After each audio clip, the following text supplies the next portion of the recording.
मराठी भाषा के योगदान से समृद्ध होता है। महाराष्ट्र के कई क्रांतिकारी नेताओं और विचारकों ने लोगों को जागरूक और एकजुट करने के लिए मराठी भाषा को माध्यम बनाया।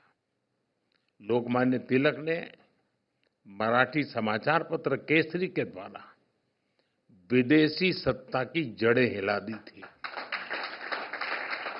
मराठी में दिए गए अनेक भाषणों ने जन जन में स्वराज पाने की ललक जगा दी थी। मराठी भाषा ने न्याय और समानता की लड़ाई को आगे बढ़ाने में अहम योगदान दिया।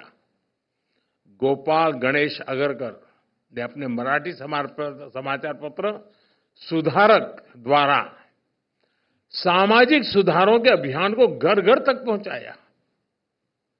स्वतंत्रता संग्राम को दिशा देने में गोपाल कृष्ण गोखले जी ने भी मराठी भाषा को माध्यम बनाया।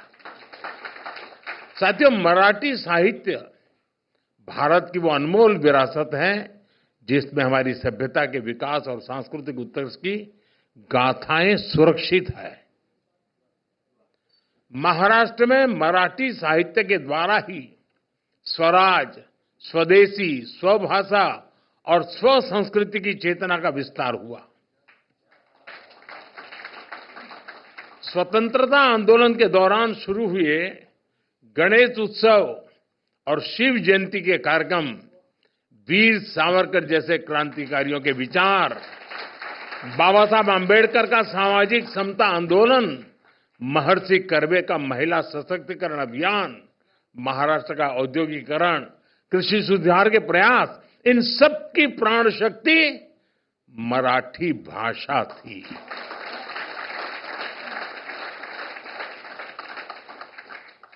हमारे देश की सांस्कृतिक विविधता मराठी भाषा से जुड़कर और समृद्ध हो जाती है।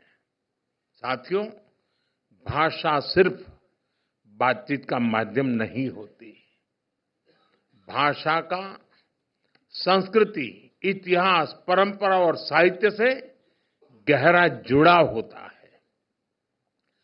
हम लोक गायन पोवाड़ा का उदाहरण ले सकते हैं। पोवाड़ा के माध्यम से छत्रपति शिवाजी महाराज और दूसरे नायकों की शौर्य गाथाएं कई सदियों के बाद भी हम तक पहुंची है।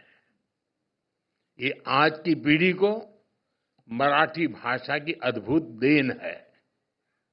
आज जब हम गणपति पूजा करते हैं तो हमारे मन में स्वाभाविक रूप से शब्द गूंजते हैं, गणपति बापा मोरया।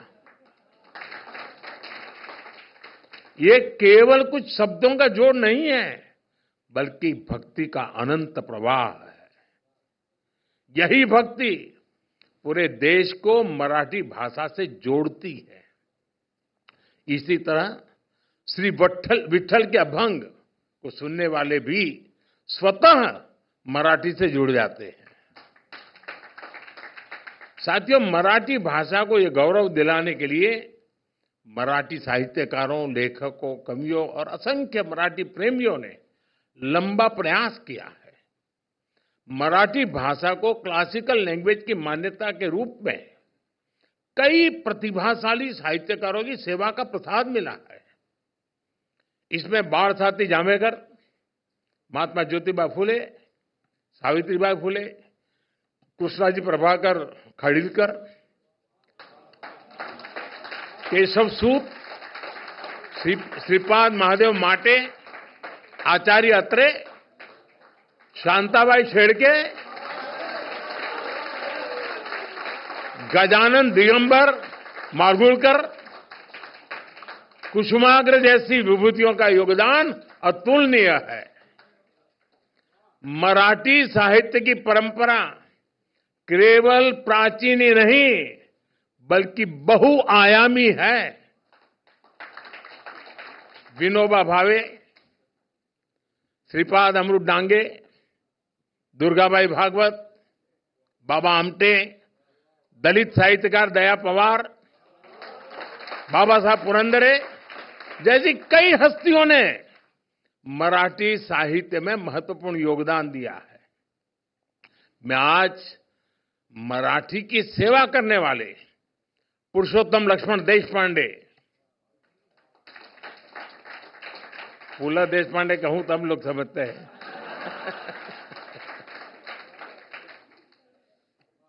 डॉक्टर अरुणा ढेरे, डॉक्टर सदानंद मोरे, महेश एलकुंचवार, साहित्य अकादमी पुरस्कार विजेता नामदेव कांबळे समेत सभी साहित्यकारों के योगदान को भी याद करूंगा। आशा बागे, विजय राजाध्यक्ष, डॉक्टर शरण कुमार लिंबाळे, नाट्य निर्देशक चंद्रकांत कुलकर्णी जैसे कई दिग्गजों ने वर्षों से इसका सपना देखा था। साथियों, साहित्य और संस्कृति के साथ मराठी सिनेमा ने भी हमें गौरवान्वित किया है। आज भारत में सिनेमा का जो स्वरूप है, उसका आधार भी वी शांताराम और दादा साहब फाल्के जैसी हस्तियों से तैयार किया था। मराठी रंगमंच ने समाज के शोषित वंचित वर्ग की आवाज को बुलंद किया है। मराठी रंगभूमि के दिग्गज कलाकारों ने हर मंच पर अपनी प्रतिभा का लोहा मनवाया है।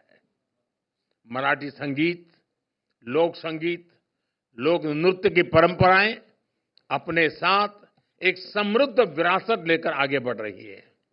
बाल गंधर्व डॉक्टर वसंतराव देशपांडे, भीमसेन जोशी, सुधीर फडके, मोगूबाई कुर्डीकर या फिर बाद के युग में लता दीदी, आशाताई, शंकर महादेवन, अनुराधा पौडवाल जी जैसे दिग्गज लोगों ने मराठी संगीत को एक अलग पहचान दी है।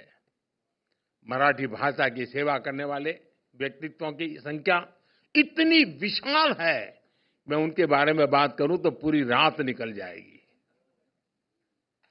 साथियों, मेरा सौभाग्य रहा, यहां कुछ लोगों को संकोच हो रहा था कि मराठी बोले या हिंदी बोले। मेरा बीच में नाता टूट गया, वरना मेरा सौभाग्य था कि मुझे 2 या 3 किताबों का मराठी से मैं गुजराती करने का सौभाग्य मिला है।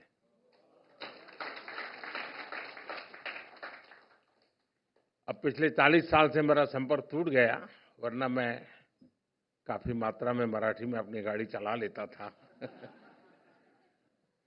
लेकिन अभी भी मुझे कोई ज्यादा असुविधा नहीं होती है, और इसका कारण ये था कि मैं जब प्रारंभिक मेरा जीवन था तो मैं अहमदाबाद में एक जगन्नाथ जी मंदिर है, वहीं रहता था, और वहीं कैलिको मिल थे पास में ही, और कैलिको मिल में जो मजदूरों के क्वार्टर थे, उसमें एक भिड़ेकर के परिवार महाराष्ट्र का रहता था, और उनको शुक्रवार को छुट्टी होती थी। स्टैगरिंग होता था उस समय, बिजली की तकलीफ रहती थी। मैं कोई पॉलिटिकल कमेंट नहीं कर रहा हूं, लेकिन वो दिन ऐसे ही थे। तो शुक्रवार को उनको छुट्टी होती थी, तो मैं शुक्रवार उनके घर मिलने जाता था। तो मुझे याद है कि उनके घर के पड़ोस में एक छोटी बच्ची थी, वो मेरे से मराठी बात करती थी। बस उसी ने मेरे गुरु बन करके मुझे मराठी सिखा दी।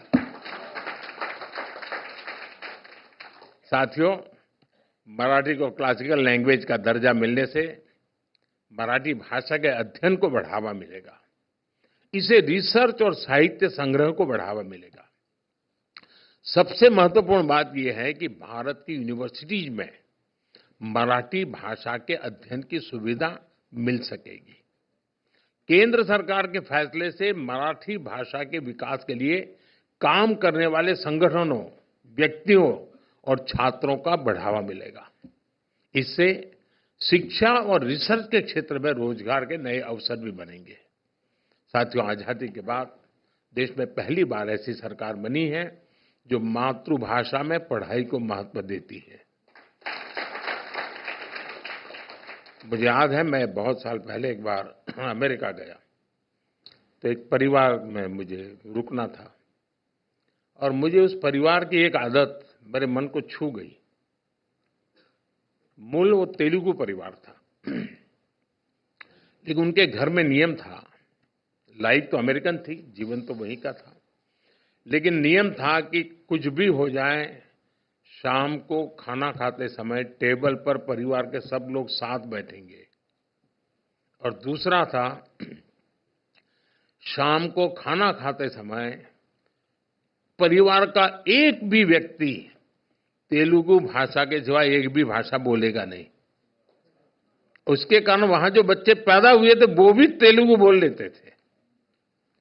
मैंने देखा है, मास ट्रेन परिवार में जाएंगे तो आज भी सहज रूप से आपको मराठी भाषा सुनने को मिलेगी। बाकी लोगों का ऐसा नहीं है, छोड़ देते हैं, फिर उनको हेलो हाउ करने में मजा आ जाता है।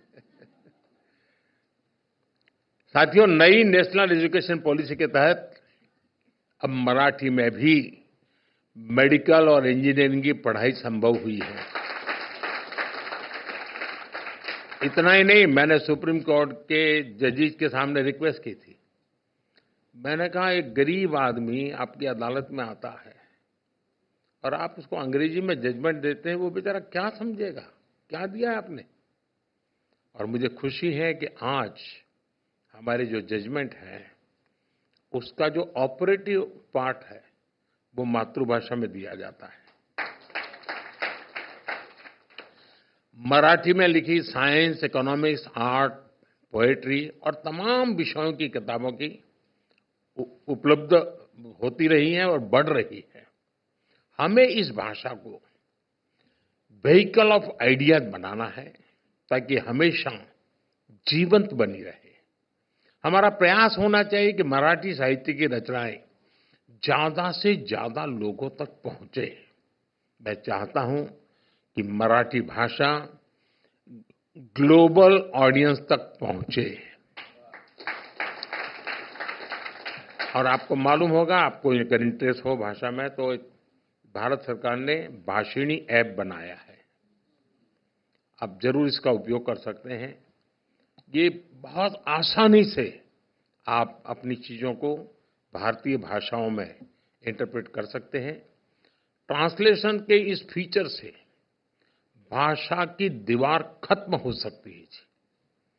आप मराठी बोलें, अगर मैं भाषिणी के लेकर के बैठा हूं तो मैं उसको गुजराती में सुन सकता हूं, मैं हिंदी में सुन सकता हूं। तो ये एक व्यवस्था टेक्नोलॉजी के कारण बहुत आसान हुई है। साथियों, आज हम इस ऐतिहासिक अवसर पर इसकी खुशी तो मना रहे हैं, ये मौका हमारे लिए एक बड़ी जिम्मेदारी भी लेकर आया है। मराठी बोलने वाले हर व्यक्ति का दायित्व है कि वो इस सुंदर भाषा को आगे बढ़ाने में योगदान दे। जिस तरह मराठी लोग सरल होते हैं, वैसे ही मराठी भाषा भी बहुत सरल होती है। इस भाषा से ज्यादा लोग जुड़े, इसका विस्तार हो, अगली पीढ़ी में इसे लेकर गर्व का बोध हो, इसके लिए हम सबको प्रयास करना चाहिए। आप सबने मेरा स्वागत सम्मान किया, मैं राज्य सरकार का आभारी हूं। ये कोइंसिडेंस था क्योंकि मेरा एक और कार्यक्रम था जहां यहां आना होता था, लेकिन अचानक यहाँ के साथियों ने मैं कह दिया कि 1 घंटा और दे दीजिए, और उसी में से ये कार्यक्रम बन गया। और आप लोग सभी गणमान्य लोग हैं जिनका जीवन इन बातों से जुड़ा हुआ है, उन सबका यहाँ उपस्थित होना ये अपने आप में मराठी भाषा का महात्म्य को उजागर करता है। मैं इसके लिए आप सबका बहुत आभारी हूँ। मैं एक बार फिर आप सभी को मराठी भाषा को शास्त्रीय दर्जा मिलने के लिए बहुत बहुत बधाई देता हूँ। महाराष्ट्रातील आणि जगातातील सर्व मराठी जनांना खूप खूप शुभेच्छा देतो। धन्यवाद।